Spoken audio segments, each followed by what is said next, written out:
Welcome back, my YouTube friends. It is Sunday night, 11:30 p.m., close to Christmas. We're about a week and a half away. And I was just telling Matthew that I want to have a debate about amplifiers. Tube versus solid state, Matthew. What's your preference? Which one's better and why? Let's talk about that. Let's enrage people in the chat here. Let's get their opinions. Let us discuss. Sounds good to me. I'm sure that whatever we come up with, they'll disagree, and that's fine. Yeah. Okay.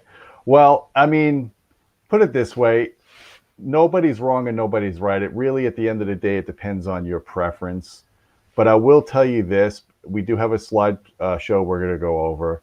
I know there are a lot of people out there that still love tube amplifiers. In fact, if you go to some of the two-channel audio shows, like we went to the Florida Expo back in February over in Clearwater, VAC was like a big sponsor of the show, and virtually every one of their rooms had tube amplifiers. And I have to tell you, I was enamored by how gorgeous they were. The fact that they were locally made in Sarasota, Florida. I wouldn't have even thought about checking them out until I actually got into the room and saw how beautiful they were. And this is big buck stuff. I mean, this stuff's not cheap. But on the speaker systems that they were playing, I mean, everything sounded great. And I know that tubes kind of have a stigma for having higher noise, higher distortion. I didn't find anything unpleasant other than the price of what they were asking for these products.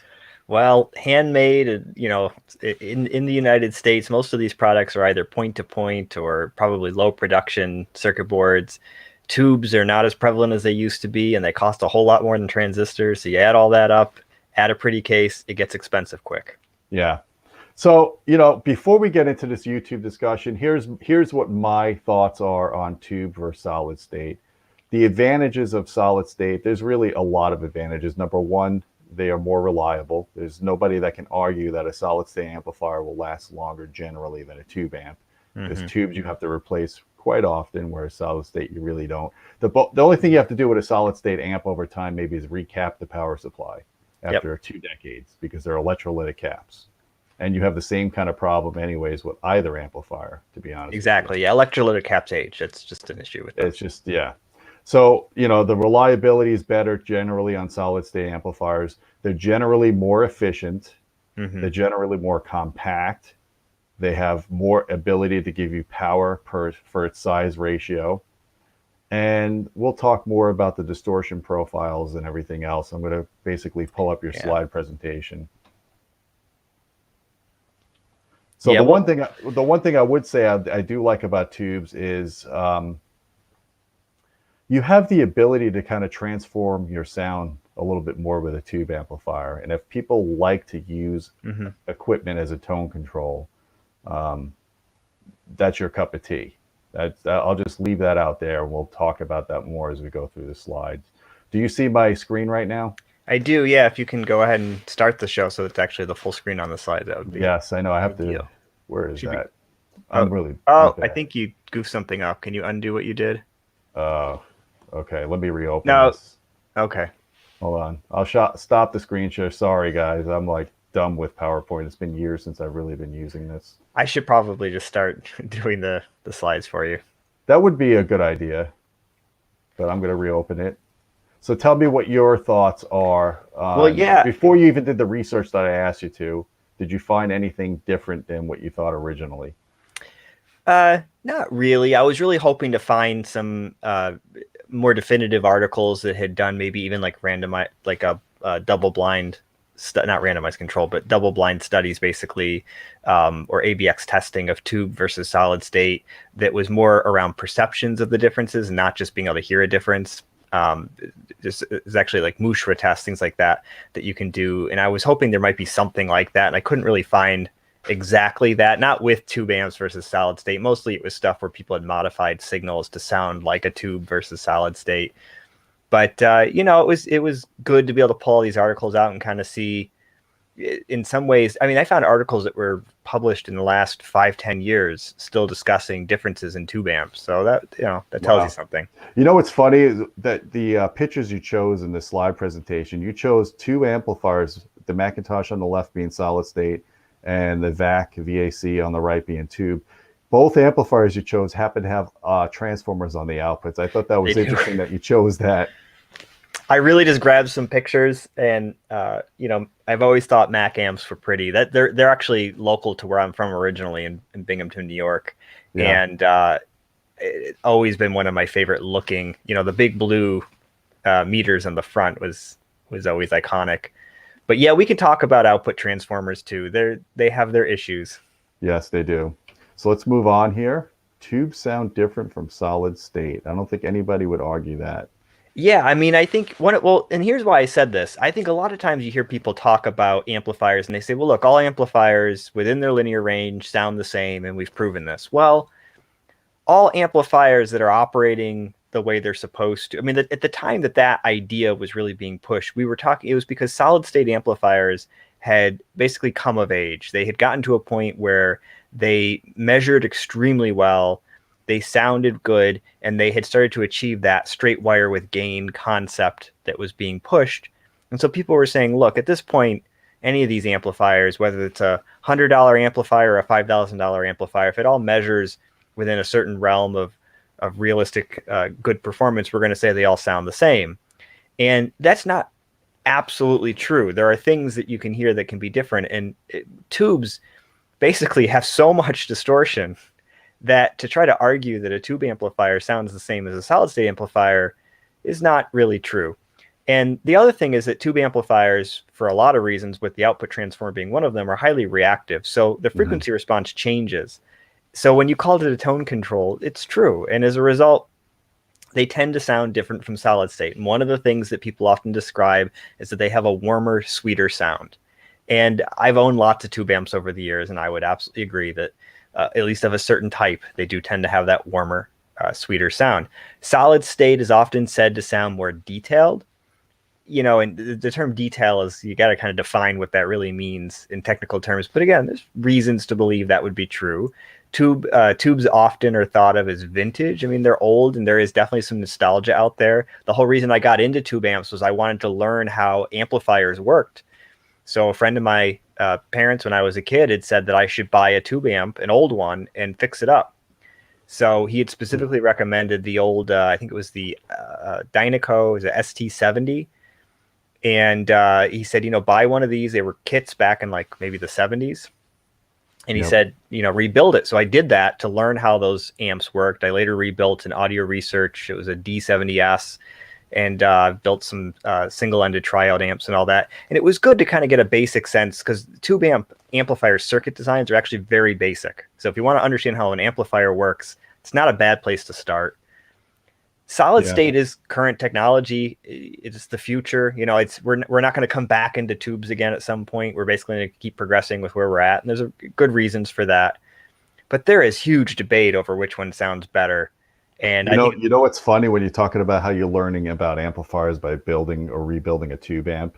yeah, I went through basically 5 or 6 years of engineering school and never learned a thing about a tube because they don't teach tubes. And I graduated college. I graduated in 96, I think 96, 97, something like that. And yeah, tubes were not even taught in my generation when I went to engineering school. So just to let you guys know about that. Yeah, and I think that I originally wanted to go into engineering. So my first year of school, I also did electrical engineering, and we didn't do anything with tubes either. I mean, those were long dead by then. I think for people who want to learn how amplifiers work, basically an amplifier can be thought of as a set of blocks, gain stages, basically, that serve certain purposes. One is designed to take the input and essentially amplify that. Then there's another stage usually designed to amplify the voltage, and the final stage designed to amplify the current. And so tube amps do this in a very basic sense. There's another thing what we can get into, I suppose. So transistors, that you have pairs, NPN and PNP, and you can design a push-pull amplifier very easily that way. With tubes, there's no such thing. So if you want to do that, you actually have to use a phase splitter. So again, when you start to study these amplifiers, if you start with tubes, it teaches you things that you might not actually understand fundamentally if you go straight to solid state, because it's sort of taken care of for you, if you will. Sure. So it's probably not the right way to learn how to design amplifiers, but for me as a kid that was tinkering, it was a good start. But yeah, we can go on. So why did tubes sound different? Well, primarily it's in the distortion, which is what I mentioned earlier. So tubes produce basically a lot more low order distortion, and they tend to have higher amounts of even order distortion. This isn't always true. So I got to say, I'm talking about tubes very generally here. It's actually the amplifier topology that causes this and the use of negative feedback or not. Tubes in and of themselves can be utilized in a linear fashion with less negative feedback than can solid state devices. So tube amps were traditionally and have continued to be designed often with low or no global feedback in the design, and often not a lot of local feedback. So just to interrupt you there, if they're not using much feedback, the bandwidth must be pretty limited compared to a solid state. Yes. So the bandwidth typically was more limited, and the distortion rise looks different. I mean, and it's not ideal either.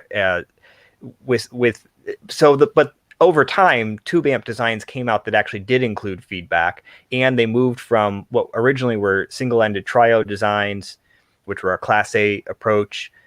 Then they started moving into various forms of like push-pull designs, which is what pretty much all solid-state amplifiers are. And so if you actually look at a modern day take, if you will, on like a state-of-the-art Class AB push-pull tube amplifier, you'll actually see that much of its performance actually looks more like a solid-state amps would, with higher odd-order distortion and a rise in higher order distortion in general. So I'm saying this, but the reality is what we're really talking about is single-ended triode and some of the other popular, kind of related Class A tube amp designs, which are pretty simpler, versus really these push-pull Class AB designs, which are what, for the most part, all solid-state is today. And then the transfer function of a tube amp, which is essentially like all the information about its frequency response, its distortion, its phase, etc., tends to have aspects of it which you might describe as likely to sound pleasant. I don't want to say it's not better in the sense that it's got errors in it, but if you have to make certain errors, these are errors you would tend to find to be not so bothersome, and basically low order distortion, for instance, especially second order, tends to be pretty benign. And even when it's high and you can hear it, it doesn't tend to sound bad because it's related to the music itself. It's, the harmonics are musical basically. So maybe that's why in sound production, maybe that's why guitarists and such prefer tube amps over the solid state amps. Yeah, I mean, I play guitar. I'm pretty into tube amps for guitar. I think there's a little more to it than that. I mean, it is, yes, the distortion, but you referred to it earlier as like a tone control. I mean, the stuff that I do with my tube guitar amps there's nothing pure about the sound at all. It's highly distorted. Yeah. I'm using, the other thing, James was over earlier, James Larson, and we were talking about guitar speakers and how like really good guitar speakers are actually really horrible speakers, know? And it's the same issue. It's like that sound you're trying to recreate is essentially something that's completely nonlinear and very overloaded. Everything, the speaker, the amp, you name it. We should make the caveat to everybody that there's a difference between sound production, actually making music and recording music, versus sound reproduction and trying to play it back. Yeah, and you wouldn't want to introduce that same distortion, like the guitar. It's in the recording already. If I play guitar and I record it, all the sound that I want you to hear is already in the sound I've created. If you then take an amp that has that same essentially nonlinearity to it and add it on top of what I did, you're changing what I've created. It won't be the same. So you actually want a pure system to reproduce the very non-pure sound that I created. Correct. So do tubes sound better than solid state? So if you take that idea that, as I said, the distortion tends to be more pleasant and it tends to be more, like I said, the low even order. Solid state, potentially has more higher order distortion, more of the stuff that tends to be unpleasant. Wouldn't that imply that tubes are better? Well, it's not that simple, and it's really not the correct way to look at this. So there's very little research, unfortunately, that's been done to really study the issues between tube and solid state. I suppose it's not so too bad, because what they would find, I think what they would find is that solid state amps basically can be made to perform significantly better. Now, there has been some blinded research that's looked at people looking at tube amps in solid state, and occasionally some of those studies have found that people prefer the sound of the tube amp, which is not the same as saying it's better. And it's not the same as saying that it's pure. It just means that when they were asked which one they liked the sound of better, sometimes there was a significant difference in suggesting they liked the sound of the tube amp better. And I would argue it's probably because, again, if you're going to add errors, better to add errors that sound pleasant than add errors that sound unpleasant. But solid state amps, when designed properly, really do appear to be technically better. the distortion profile of tube amplifiers, like I said, has aspects of it that might sound better. But for the most part, we've gotten to a point with solid state amps where we can make them so that the distortion profile is not even a consideration because it's so low, it's not audible. And we'll talk about that later. Yep. All right. So one of the things to keep in mind is we really, I think as an industry and many of us as consumers get distortion wrong. So the picture that you see back there, you can see essentially it was two correlations that were done on distortion. We talk about THD, total harmonic distortion, and we talk about the audibility of total harmonic distortion. And we often make claims that are a little bit misleading. So there's actually been probably at this point, I'd say at least a half dozen studies that have been done to look at the correlation between common distortion metrics like THD and IMD, so total harmonic distortion and intermodulation distortion, and how people perceive that as, in terms of sound quality. Well, what you can see in this graphic is that there is absolutely no correlation between THD and people's perceived sound quality. So basically, the argument that there's some threshold, for instance, of THD at which it sounds bad or like you can't hear it anymore isn't really accurate. There is a point, there has to be a point where THD would be so low you couldn't hear it anymore. But the issue is that it's not about the number of THD, which is a composite, but actually the makeup of that composite that matters. And so one of the problems is that the lower the order of distortion is, the more likely it is to be masked. And even order distortion, which tends to be more musical sounding, also is more pleasant.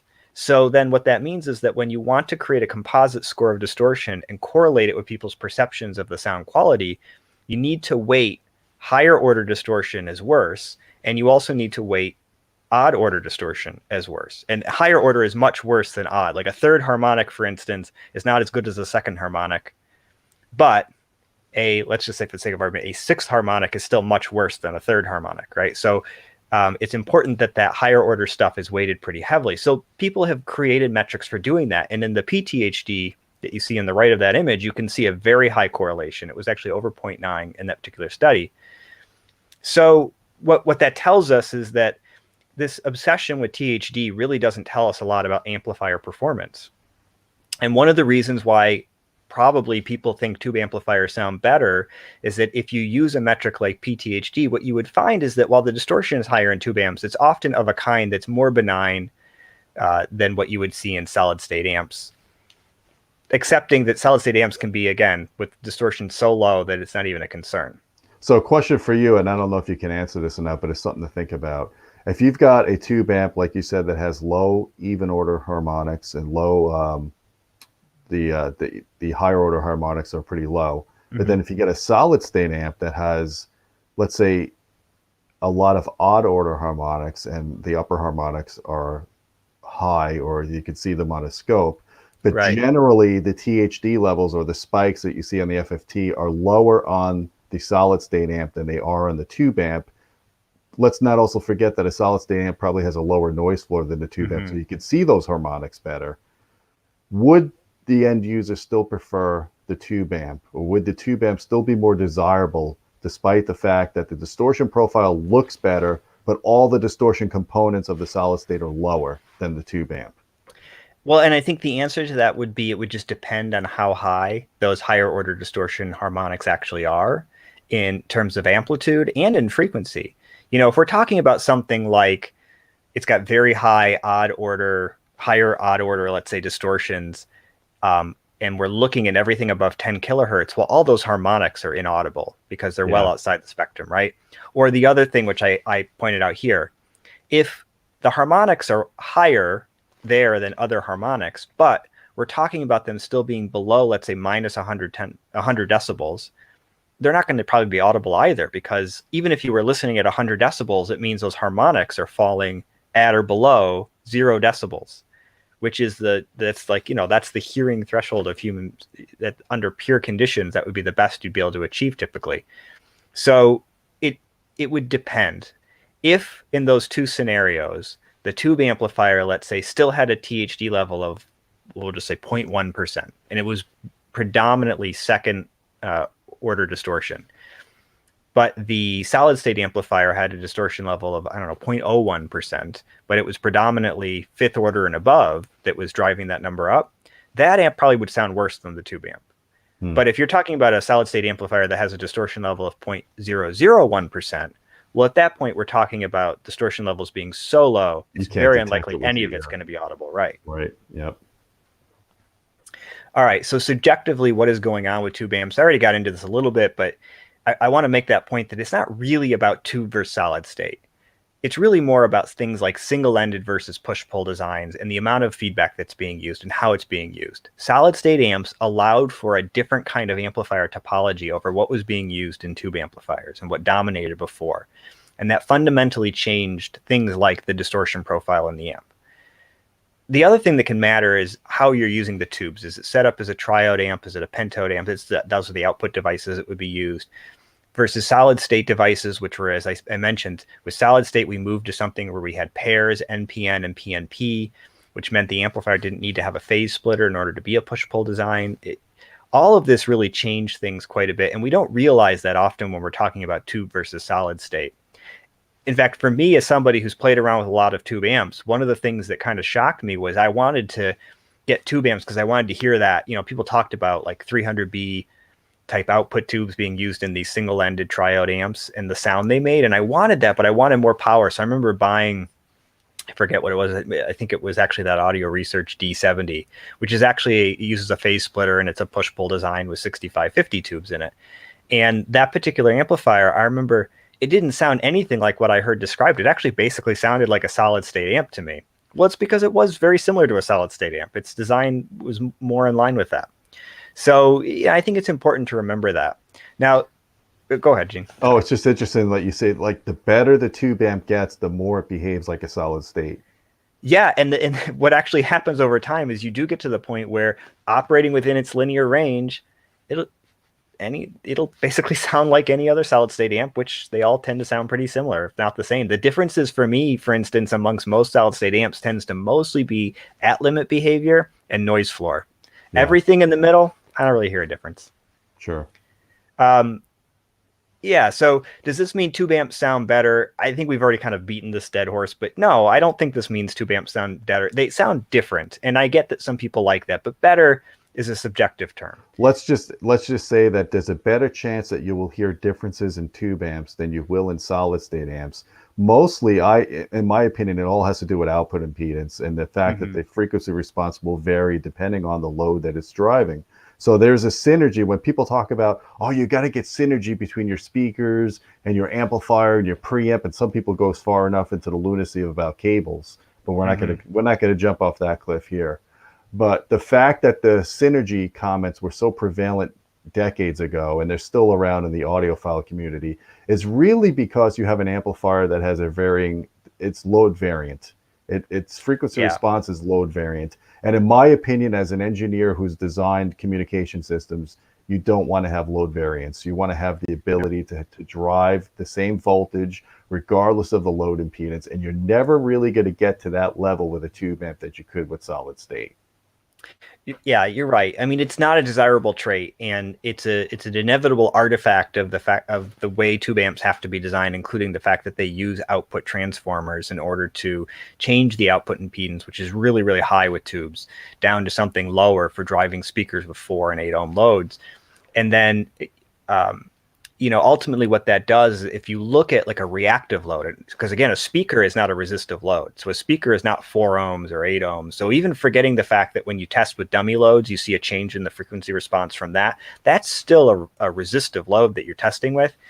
I don't think you do this, at least, Gene, but I've seen John Atkinson at Stereophile does usually include in his measurements of tube amplifiers the 4 ohm, the 8 ohm, the 16 ohm frequency response, but then he adds in a reactive load frequency response. And so if anybody wants to go look those up, you can see for yourself that typically these tube amplifiers have a response that's very wavy and uneven. And essentially that's what it's doing to your speaker, is it's not adding like a roll off. It's actually adding a change in the frequency response throughout. It's like adding an EQ that you just kind of played with randomly. Now I want to interject maybe a couple of slides ahead, but it's just when I'm thinking about what you're saying here about how this is change in frequency response and not necessarily a roll off, it could cause frequency peaking. This reminds me very much of some of the poor designs I've seen with Class D. Yeah, so Class D amplifiers tend to have a similar problem, and part of it, and it's not true of all Class D amplifiers, which is important to keep in mind, and I've added a slide for that. But a lot of Class D amplifiers today, and especially early ones, because of the output filters that were used and then the overall design, are highly reactive, basically, or the response changes dramatically with reactive loads. So not only do you see changes with 4, 8, 16 ohms, you also see changes with a reactive load, because again, speakers are not purely resistive. So that's not a good thing either. But today there are companies out there, and we can talk about this later, that have designed Class D amplifiers that are basically as good as Class AB in that regard, and they don't tend to change with different impedances or a reactive load. And the huge advantage of the Class D is the efficiency that approaches 90%, sometimes even higher, Right. as opposed to the best Class EB, which at full load on Class AB, if it's designed well, you could get close to about 70% efficiency. Sure, right. And I think with most, I mean, of course, with Class A, you can be significantly below that. I think with tube amps, Class AB, you're probably looking at closer to 50, 55% in most of those designs. They're a little bit lower. Tubes themselves are just, I mean, there's a reason why tubes can heat your room up, basically. So yeah. So you're not going to be using tube amps if you're doing multi-channel surround in most cases. It's just the channel density is not there with tubes. You're going to dissipate too much power, take up too much space. It's just not practical. Yeah, I've seen people do that. I mean, I've owned, as I said, tube amps on and off over the years. I've had times where I had 2, 3 at the same time. One of the things I always hated about them was that they, in any normal listening room, they would heat their room up to uncomfortable levels quickly. And I felt like you had to install like custom ventilation just to make the room, usable with these things. Yep. So one of the things to keep in mind is that, as many people will say, speakers are the biggest source of distortion in any system. I mean, they always are. The best performing speakers that are of the lowest distortion still typically, when they get into the upper end of the output, are producing in excess of at least 1%, if not more. And many speakers are producing much more than that, especially in the bass. Even at very low volume levels, you're still looking at 0.1% or higher. I mean, you'll never see a speaker, at least I don't think we're going to see anytime soon, speakers that have like 0.001% THD, for instance. Yeah, it's a mechanical device, so good luck with that. Right.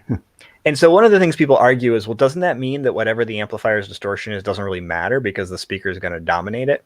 Well, the problem with that is that we're not talking about something like constant noise, where if you just add 2 constant noises together, they would be additive.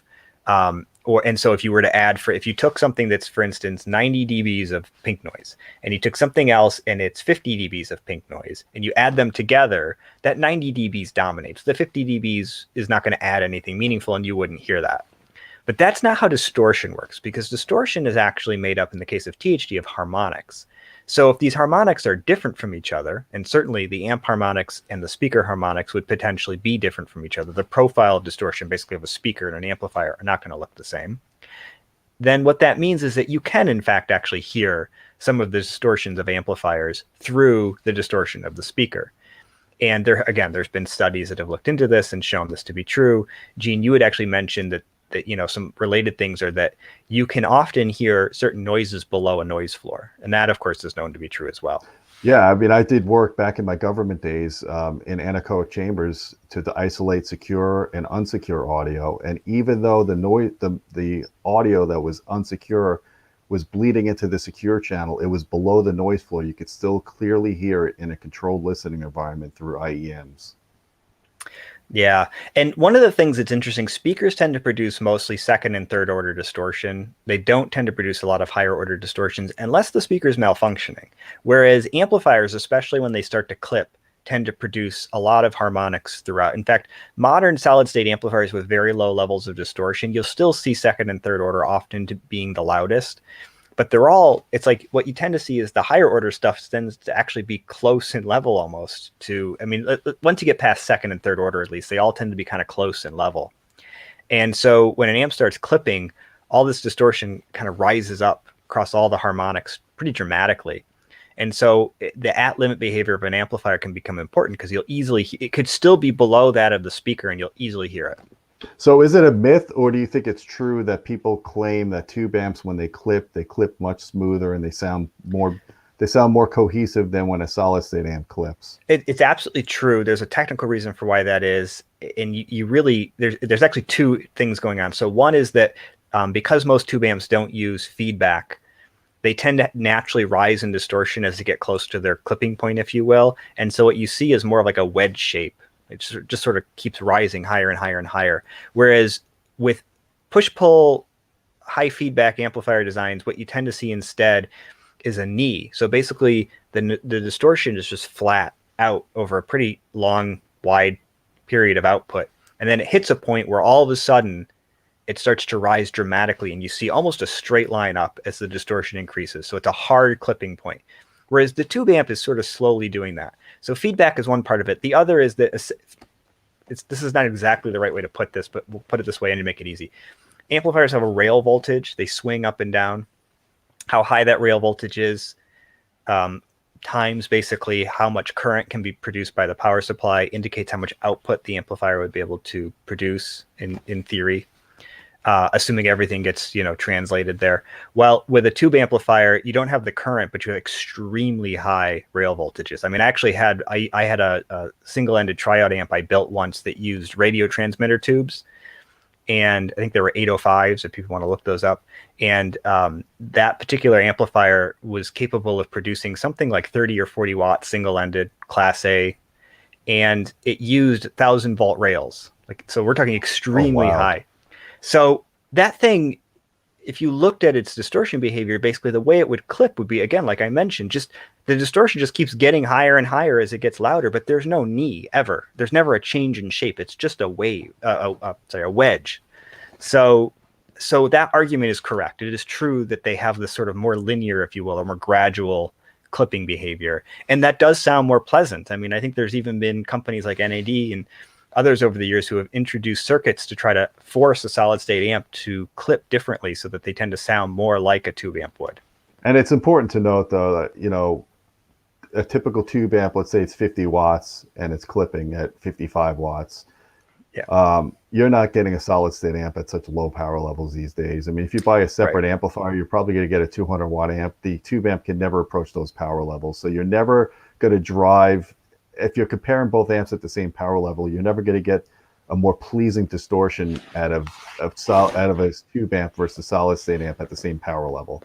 Right. Well, and that's what I was going to say. So my fix to this problem has always just been you get bigger amps. So that's why I have big amps, because I just don't want them to clip ever, So which is better? We said this at the beginning. Look, your system is supposed to be enjoyable to you. If you like tube amps and they sound better to you and that brings you more enjoyment, I think all the power to you. You should go buy them. On the other hand, if what you're really looking at is you want a system that is, in an absolute sense, the most technically accurate system you can have, it reproduces the music the way it was, let's say, intended to be reproduced, a solid state amp is going to be better. There's just no getting around that. And the best solid state amps today are really, really good, to the point that I don't think that they're producing much of anything that is causing any sort of there's no sound drawbacks. They're not the bottle. They're not the bottle. Let's put it that way. But I think the only thing you could argue with the tube amps is that tube amps, some people feel like it brings them more joy. So, hey, all the power to you. Well, not to go off topic, but it's very similar to the debate of turntables versus digital, analog versus digital. Analog is a terrible storage device, and on paper, CD is technically superior to vinyl. Yet I still listen to vinyl records. I still like the warm feeling I get. I still like some of the distortion you get, the snaps, the crackles. And I don't know, you feel the music more. You're more connected to the music. So it's a subjective thing. Even though I know it's technically not as accurate as digital, I still won't give up playing vinyl records. Yeah, I hear you. I have a record player. I actually don't use it that much, but I do have a record player and plenty of records. So why is Mr. T looking at us? Pity's the fool. Pity the fool. But let's not fool ourselves here. So this is going back to the way, just because there are things that tube amps do that we could argue is better than the way a solid state amp might do things, nothing's going to change the fact that even under best conditions, these tube amps with these particular circuit designs that allow for this more pleasant distortion is still producing audible distortion. Solid state amps at this point can be designed such that they do not produce audible distortion. And so we can't fool ourselves into thinking that these tube amps are somehow providing us with a more accurate picture of the music. They're not. I like tube amps, as I said. All my guitar amps are tube amps. I still believe that that makes sense for guitars. I've owned plenty of tube amps over the years for music. I've enjoyed listening to them. They can make a very pleasant sounding system, but they're not technically better. It's a different approach that colors the sound, and sometimes that's okay, but not if what you're looking for is accuracy. Well, and we like to look towards the future. So with the fact that we're doing Atmos now and we're doing on average at least 11 channels to do a full Atmos system, sometimes up to 32 channels, you're not going to shove 32 channels of amplification of tube amplifications into a rack. You're not Well, even, in some cases, you're not even going to do Class AB anymore because it generates a lot of heat and you got to use a lot of power. Class D is the future. It's here, and there are at yeah. least three topologies of Class D that I think are excellent, as every bit as good as the best Class AB. And I'll just tell you, one of them is Hypex, the other one is Mhm. Pascal, and Mhm. now the latest generation of ICE modules are all excellent amplifiers. Yep, and I'll put a little I'll give my friend a little bit of a advertisement, if you will, here. But Cherry Amplifiers also has their own topology that's designed to essentially compete with those. It's a higher, they would argue it's a higher end topology than all of them, and provides pretty similar performance, more to what you get from the Hypex Encore. So, but again, all of these do something important, which is better than pretty much everything else out on the market. So Class D amps are a mixed bag. There's no denying that. And there's going to be a lot of people are going to be like, I've listened to Class D. They sound terrible. Yeah, a lot of Class D does sound terrible. Class D brought back a lot of old problems that had long been solved in Class AB amplifiers. I mean, I've got, even in my rack right now, I use it for one of my subwoofers, a Class D amplifier that's noise floor is audible. And the thing is, they've had really clean, low noise Class AB amplifiers since the 70s at this point. So the fact that a late 2000s Class D amplifier has audible noise is not great. They started having distortion levels where like THD was 0.5% basically at any power level. I mean, it was awful. I would also argue, and this might be a topic for another video, I'm not 100% sure that Class D reliability is up to Class AB standards. If you look, Yeah. I've had so many subwoofers plate amplifiers die on me, and they're all Class D. And it can't be a coincidence. There has to be something. I don't know if it's the parts that they're using, or if there's something that's not optimized. At least in subwoofer amplifiers that are Class D, but they fail quite often. So if you're buying a subwoofer, Yeah. you should try to get a subwoofer that has a 5-year warranty on the electronics. And I haven't, I mean, this technology hasn't been big long enough for me to have owned any to even kind of give, but I've had plate amp failures too. Admittedly, I've had some Class AB plate amp failures as well over the years. But I think, I think you're right. I think the very high switching speed, and I also think that they're kind of engineering these things more to the edge. A lot of Class AB, especially like audiophile amps, basically using big through hole parts that were kind of overkill. And then with Class D, a lot of this stuff is surface mount devices. They're tiny. Their temperature ratings are often closer to the operating temperature of the whole system. So everything's kind of operating a little bit more at the edge in that regards. I think you're probably right. But anyway, back to this. I think that as much as there's a lot of bad about Class D, there's a major good, and that major good is that efficiency. If all you've got is a 2-channel system, fine. There's probably, there's some really good Class D out there anyway that sounds great, but there's plenty of good Class AB. But when we're talking about any of these modern 13 plus channel systems, I have 3 dedicated outlets in my home theater. I still couldn't provide through big Class AB amplifiers enough power to a 13 plus channel system if I wanted to drive that full tilt with big powerful subs as well. So one of the nice advantages of using Class D is that you essentially get significantly more of that power out of your outlets to use for your speakers. And I think this is a must at this point. And then the other part you mentioned, which was that Class D amps run cooler, and we're sticking an awful lot of amp channels in a pretty small chassis. Receivers can't get any bigger. Yep. So just to give you guys a comparison, if you have a dedicated 20 amp line and you're doing a typical Class AB setup, you're going to at best get about 1400 watts out of that outlet.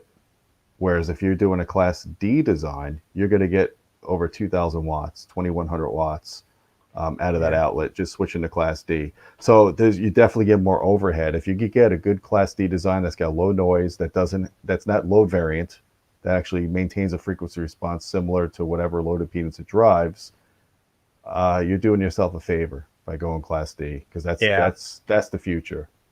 Well, and in that last slide, you can see that in the right corner, there was an image that I had taken from, I think it was Audio Science Review, but it was somebody had actually measured on an Audio Precision, the Encore NC400, which is what that amplifier is there, which is one of these new generations of amplifiers, particularly from Hypex.